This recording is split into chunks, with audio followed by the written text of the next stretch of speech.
सबको, छोटे बड़े, पढ़े लिखे अनपढ़, किसी भी मतलब मनुष्य हो, इंसान हो, सबको ये मौका, सबको अवसर दिया जाता है कि सबको लाभ। लोग ये कहते हैं कि नहीं हमको नहीं मौका मिला, हमको अवसर नहीं मिला और हमको मतलब ऐसा नहीं, सबको। कोई ये नहीं कह सकता। अब उसका लाभ जमा कर रख सकते हो, नहीं रख सकते हो। चीज दी हुई तुम्हारे पास, ये झोली है कि नहीं जिसमें तुम रखो, लेना आता नहीं है, दे दिया जाए तो फेंक देते हो ऐसे करके, तो फिर कोई क्या करेगा। वो तो सबको मौका देता, यह अवसर सबको मिलता है। तो असल में मनुष्य अनमोल शरीर प्राप्त किया और दरवाजे पे बैठे हुए, बिल्कुल सामने स्वर्ग है, सामने ही बिल्कुल बैकुंठ है और दरवाजे बैठे हो, और मतलब इधर अंधेरे में बैठे हो।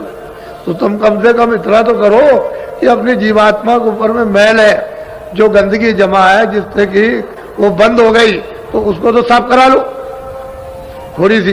कुछ तुम भी मेहनत करो, कुछ जो बता रहा है, जो रास्ता चलाएगा, कुछ वो मेहनत कर देगा। तो दोनों की मेहनत से अतिशय रगड़ करे जो कोई, अनल प्रगट चंदन से हुई। अरे भाई, जीवात्मा से जब आप रगड़ोगे तो मैल कटेगा, कुछ वो करेगा, कुछ आप करोगे, बस रगड़ पड़ जाएगी। तो शुद्धि सफाई मन की, बुद्धि की, चित्त की, अंतःकरण और जीवात्मा की हो जाएगी। अंतःकरण उसी हृदय को कहते हैं, उसी आकाश को जिसमें ये सब कूड़ा कचरा जमा हो गया, उसी को कहते हैं सफाई।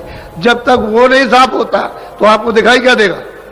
आप तो दरवाजे में बैठे हो और शरीर के बाहर बैठे हो, कोई शरीर के अंदर नहीं हो, लेकिन कूड़े कचरे की वजह से, यानी मतलब यह है कि दब गए, अब नहीं छोड़ सकते उस पर्दे को, कि उसने और आप दोनों का पर्दा एक मिल गया, जमा हो गया। अब इसका उससे संबंध, उसका इसके, तो दोनों का संबंध हो गया, बीच में वो दब गई। तो जीवात्मा तो चेतन है, वो तो जड़ है नहीं, उसमें तो आंख भी है, कान भी है, नाक भी। अब ये शरीर में काम लेने के लिए शरीर के कान है, शरीर की आंख है, शरीर की नाक है। अगर ये नहीं रहेगी तो मतलब ये है कि आप मतलब क्या देखोगे, क्या सुनोगे और क्या सूंघोगे। तो उसने बाहर से भी सुराग रखे ताकि बाहर की चीजों का बोध हो जाए, इसलिए चीज आपके पास सब कुछ है। उस दिल की उस आंट की जब हो जाती है तो देखो किस तरह से वो आकाश चमकता है। ये सूरज की रोशनी कुछ नहीं, आपको तो इसका ज्ञान है नहीं है कि भाई ये जीवात्मा में कितनी रोशनी है, कितना इसमें प्रकाश है।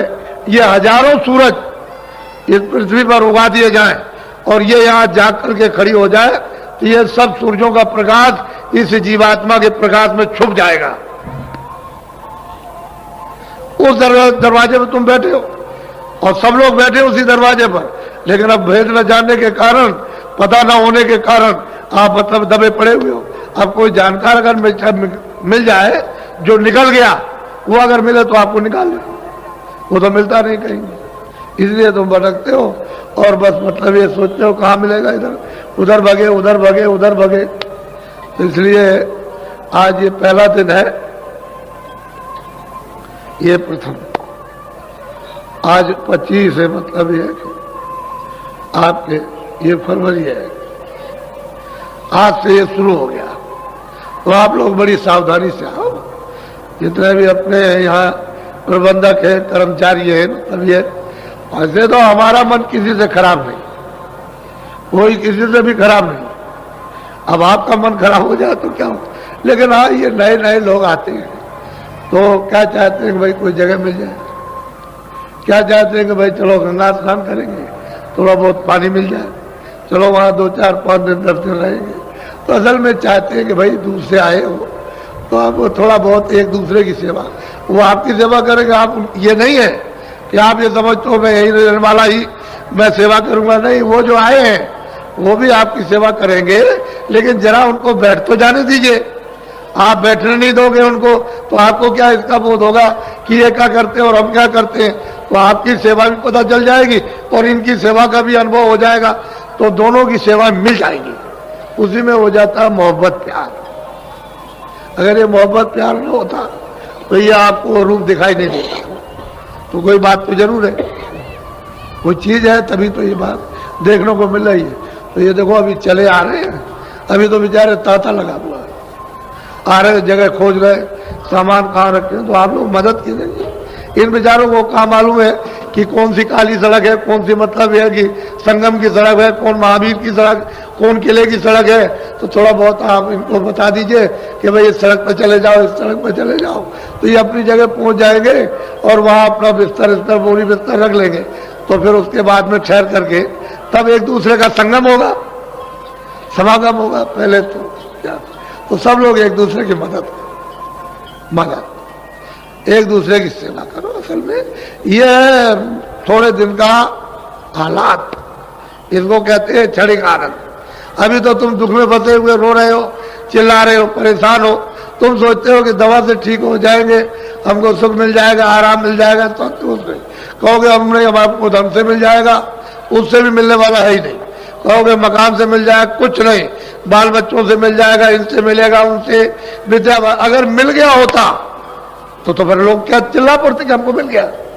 राज करने वाले, कोई सेठ साहूकार, कोई खेती वाले, अगर इनको कुछ मिलते सब चिल्लाते, लेकिन वो कहते इसमें है ही नहीं। जब इसमें आनंद है ही नहीं, इसमें सुख है ही नहीं है, इसमें आराम ही नहीं, सुबह से लेकर शाम तक परेशानी। तो मेहनत तो आपने की है शारीरिक, लेकिन उसका फल आपको कुछ नहीं मिला।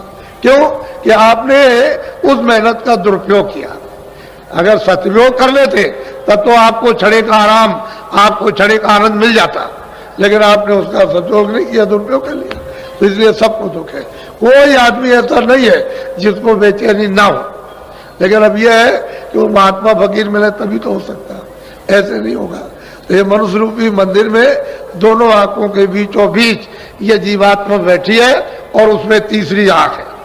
कैसे आप नकार सकते हैं कि तीसरी आंख नहीं है? अगर नहीं होती तो रामायण झूठी हो जाएगी। ये जो और किताबें धार्मिक है वो फकीर महात्माओं की सब झूठी हो जाएंगी, लेकिन वो तो चीज है। जब है चीज तो फिर यह है कि आपको भी मिल सकती है। ऐसा क्यों कहोगे हमको नहीं मिलेगी? मिल जाएगी, लेकिन जिसके पास वो चीज होगी दे देगा आपको। उसकी आपको प्रतीक्षा करनी, उसके पास तक पहुंचने की जरूरत है।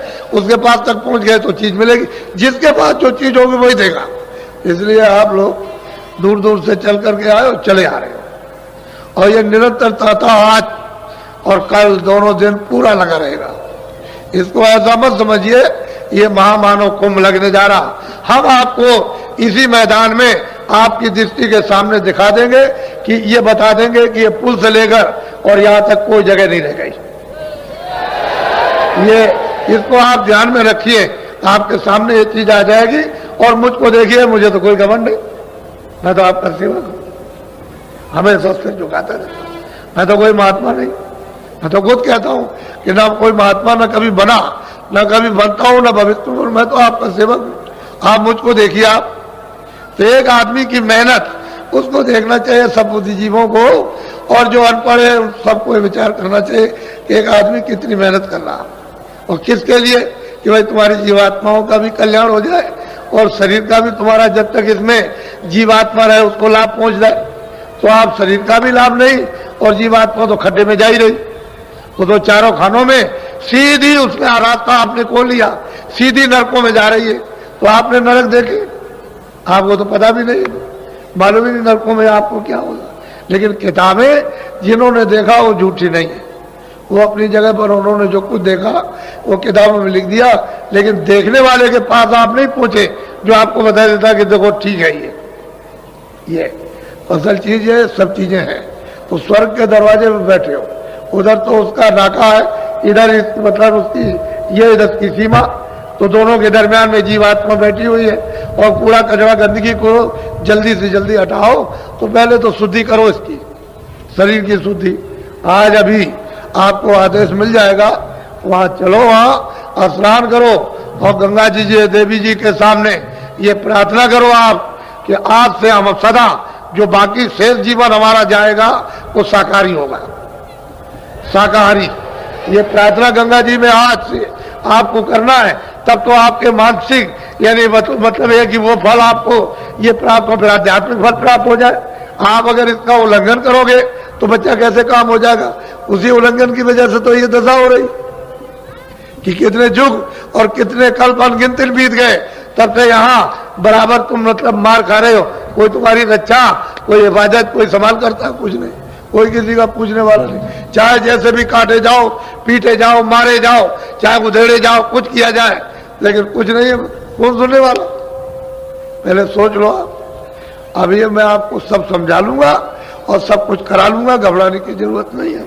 तो अभी वहां जब आदेश मिल जाएगा तो वहां पर जाना, स्नान करो और वहां नहाते रहो, देवी जी की तरफ देखते रहो और देखते रहो। कहा तो बस अब हम आपके शाकाहारी, आप में स्नान करते हैं और अब हमारा जीवन शाकाहारी अब शेष जाएगा।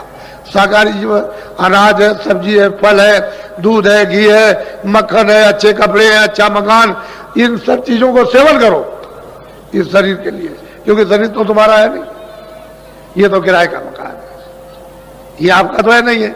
जो आप गरुड़ करते हो कि मेरा, आपका ये नहीं है। आप तो दूसरे के मकान में थोड़े दिन के लिए रखे गए हो और उसने कहा देखो मेरे मकान को यानी मतलब सुरक्षित रखना, तोड़ना फोड़ना नहीं, अंधा बहरा लूला लगड़ा मत करना।